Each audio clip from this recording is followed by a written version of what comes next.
Hello guys, আসসালামু আলাইকুম। আপনারা সবাই কেমন আছেন?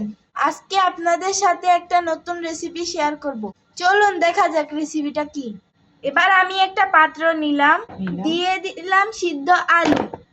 আলুটা নিয়ে একটু ম্যাশ করে নিব। দেখেন ম্যাশ করার পরে আলুটা এরকম হয়েছে।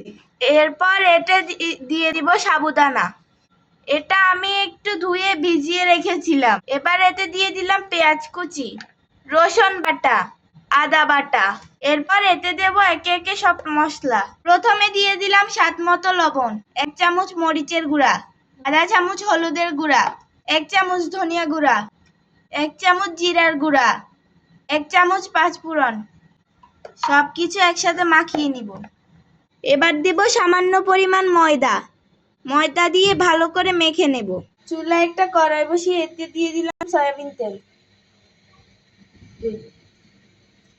স্বাদটা একটু বাড়ানোর জন্য দিয়ে দিলাম একটা স্বাদে ম্যাজিক। এবার একটু একটু করে নিয়ে এরকম শেপ দিয়ে দিতে হবে। তেলটা একটু গরম হয়ে আসলে এগুলো একে একে তেলে দিয়ে দিব। কিছুটা হয়ে আসলে এবার উল্টে দেব। আমার ভাজা শেষ, এবার একটা একটা করে তুলে নেব। এবার রেডি হয়ে গেল আমার সাবুদানার কাটলেট।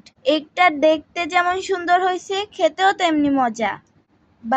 বাড়িতে একবার হলেও ট্রাই করবেন। ভিডিওটি ভালো লাগলে লাইক, কমেন্ট, শেয়ার দিয়ে সব সময় আমার পাশে থাকবেন।